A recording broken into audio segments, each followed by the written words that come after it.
Good afternoon mga bro. Today, pakita ko lang sa inyo yung pagcha-charge ng nag 0.8 na 18650 na battery. Kasi kaya naging 0 volts ito gawa nung nagkaroon ng short yung aking charger. Nasira yung charger, na-drain lahat ito. Kaya ang mga voltahe nila ay nasa 0.8 na lang. Ngayon bakit ako sa inyo medyo mahirap ito kasi one hand yan 0.8 yan. Ang ginagawa ko, charge ko muna siya rito ng hanggang 1.8 tsaka ko siya ililipat dito sa isang charger na analog. Ito ay Nitecore nga ba ito? Yan tatak. Ito sa likod. Yan.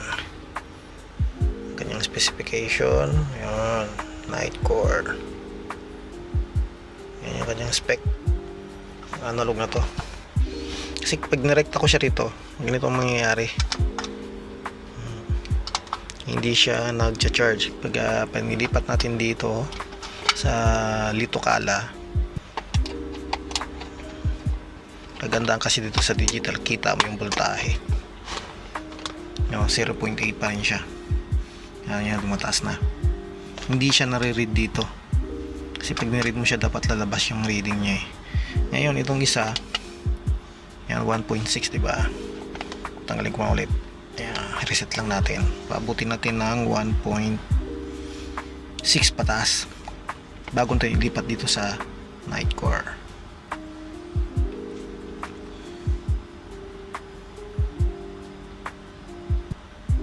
Yan, 1.7. Pwede na yan, 1.7. Tsaka natin lilipat dito. Yan. Ngayon, nakikita na siya na may volts na siya. Tanggalin muna natin itong isa kasi error to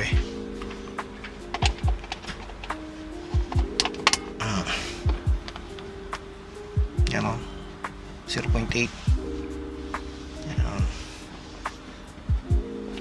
Mga gagawin nyo pag mga 0.8 volts ang kailangan paabutin nyo muna siya ng 1.6 pataas. Kasi pag dito naman natin siya, paulit-ulit ka lang. Pag dito naman sa litokala, pag hindi mo siya nilipat dito sa analog na charger, paulit-ulit ka lang hanggang 1.8 lang siya, hindi siya tataas ng 2 point something. Kita ko lang sa inyo ang difference ng dalawang charger. Yan. Merong advantage at merong ding disadvantage. Yan, 1.8, diba? Pagka binaba natin ulit yan, sinaksak ulit.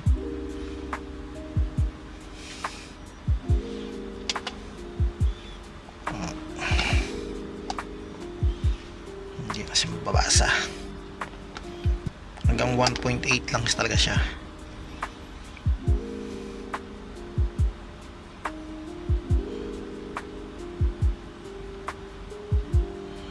Charge na. Ayan, 1.6. So ito yung number 4 1.6 din.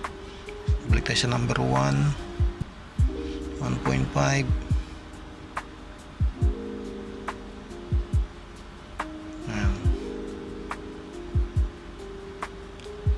Hanggang 1.7 hanggang 1.7. Yan. Naging 1.9 na tong isa. Number 4. Tanggalin natin at ibalik.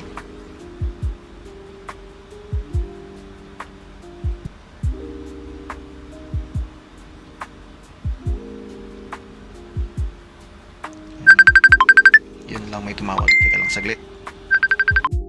Yung may turbo tayo ron. Yan, 1.9. Balik natin, ano kayang lalabas? Hindi na ma-read. Hindi siya nagtutuloy ng basa dito sa charger ng litokala. Hindi niya itutuloy ng 2 point something. Unlike dito, yan, pagka ganyan, magtutuloy-tuloy na to ng charge. Pag kinuha natin dito, lipat ko muna to para hindi tayo malito. Night core. Yan. Yan, nasa night core. Hindi pa talagang ano yan, ang reading niya dyan ay hindi pa sa light ion. Yan. Itong isang to, kanina pa to dito di ba? Kaya pag nilipat natin dito, pag binalik natin siya sa litokala, ang mangyayari, aakyat na siya ng 2 volts, unlike dito na hindi talaga siya tataas ng 2 volts. Pag dito lang natin iasa, tingnan mo, hindi na nga ma-read hindi niya na nare-read, samantalang na-charge niya ng 1.8. Kaya kahit lipat natin to, itong nag-iisa na to, may ha? 2 volts na. Charge na siya ng 2 volts, buhay na yung battery hanggang sa mag 4.2 na yan. 4.2 volts. Yan, ito na yung kinalabasan nila. Ito mga fully charged na to. Lahat ito nag 0 volts. Pero yun yung process na ginagawa ko sa mga battery na mga 0 volts. Na mga li-ion na battery 18650. Yan, ito rin, salpak na rin natin to dito.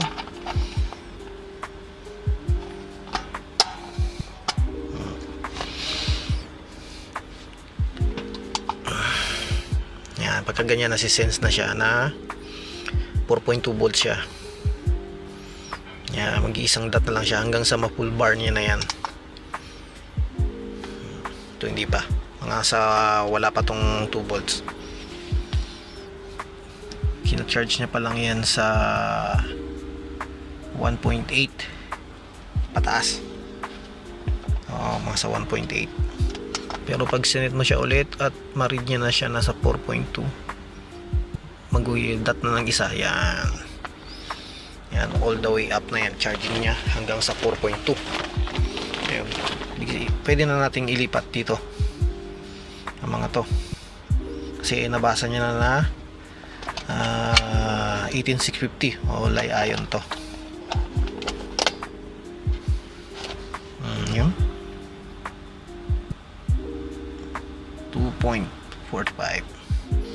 yan lang yung process na ginagawa ko sa mga 0 volts na 18650 na battery. Yung basa niya rin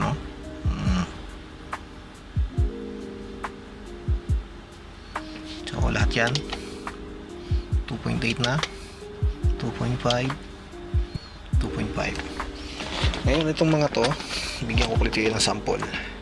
0 volt din tong mga to. Pag dito lang natin narekta na lang natin sa analog o night core na battery, na charger, ganyan ang lalabas niyan. Kasi 0 volt siya, error yung ganyan. Ito din. Yan, error ang ibig sabihin yan. Hindi niya nababasa kung anong klase siya ng battery. Kaya kung isasalpak natin naman siya dito sa litokala, nababasa naman siya. Kaya lang hindi niya i-charge up hanggang 4.2. Minsan hindi niya i-read pag na ano niya na. Diba? Yan ginagawa ko dyan. I-charge ko muna yan ng hanggang 1.7, 1.6 pag hanggang 1.8 dito sa litokala. Yan. And after, lilipat ko siya dito sa para hanggang ma-charge siya ng 2 volts pataas. Pwede naman i-rekta. Ang problema lang kasi hindi siya nababasa rito, kaya kailangan ko siya rito pakatin muna ng 2 volts bago ko ilipat ulit dito. Ayan. Wait, dito lang ako sa igaan ko. Yung mga battery natin ito na last 6 pieces na lang to. Lahat yan na charge ko na. Magbubuo ako ng 4 na ganito para oops, pang charge sa gawin nating ano, ang 12 volt solar. Yan, ano nangyari? 1.3. Tanggalin na natin itong isang dito.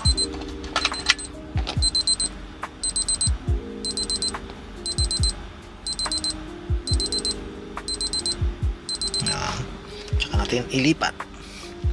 Tanggal na para mabasa na siya. Ayun, yan. Hindi na siya sabay-sabay na nagbi-blink. Yung red na yan, ano na yan, bali kulang lang ng isang battery pa. So ito, charge din natin to ng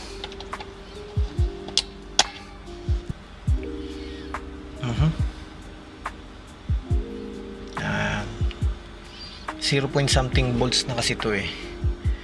Nag 0 volts na to, kailangan natin ma-charge ng hanggang 4.2. Kailangan kaibahan ang analog, kaya pwede pagsamahin ang analog tsaka kailangan talaga magkaroon ka ng charger ng analog at tsaka digital. Yung sa iba hindi ko alam, yung may isa pa akong paraan na ginagawa, dinadirect ano ko to, charge sa ibang battery na fully charged na. Once na na-charge na siya ng mga 2 volts pataas, tsaka ko siya ilalagay dito. Yun yung isang paraan kung wala tayong analog. Yan yung mga tips sa pag-charge ng 18650, yung mga battery ng laptop, mga scooter. Yan yung ginagawa ko.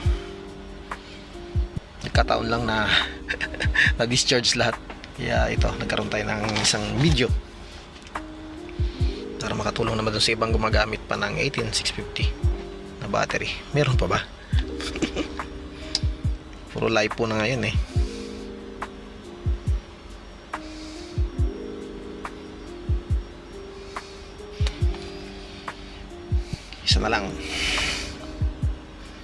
Isa na lang ang ating i-charge. Okay na. Okay na to. Tanggalin na natin. Ang hirap tuklasin.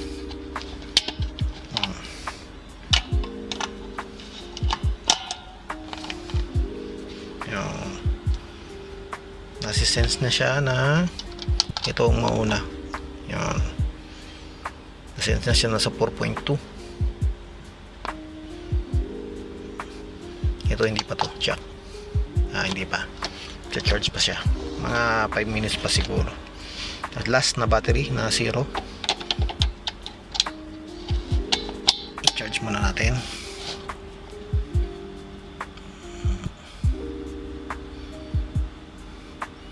Tapos yung nag-iisa na to, pwede ko nang ilipat dito.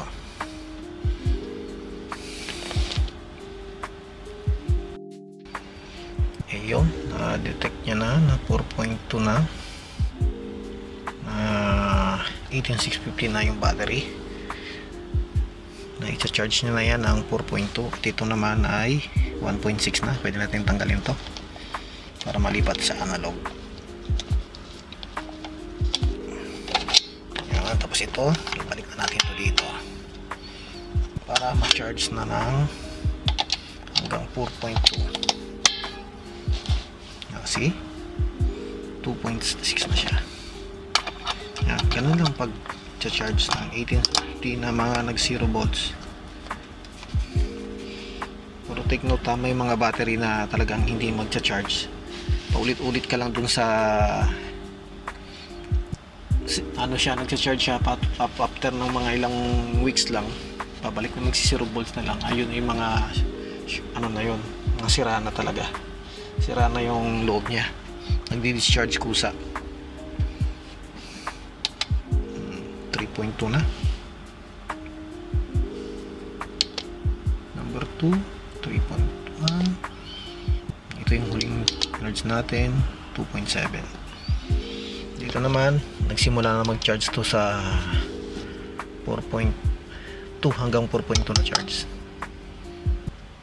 Yan, magsasabay na silang dalawa. Okay, Kaya nagtutulong talagang dalawang charger na to. Hindi pwedeng ito lang at hindi rin pwedeng ito lang pag 0 volts ang pag-uusapan. Yung isang way, ulitin ko, yung isang way, kung meron tayong digital na kagaya nito Kala, wala tayong analog, pwede naman nating charge ng manual itong battery na nag 0 volts. Mga seconds lang sa mga battery din na buo pa, seconds mo lang siyang isi-parallel, then tsaka mo ilalagay dito sa charger na digital. Okay, sana makatulong. Hanggang dito na lang muna. Ingat-ingat na lang lahat at God bless us all. Bye bye.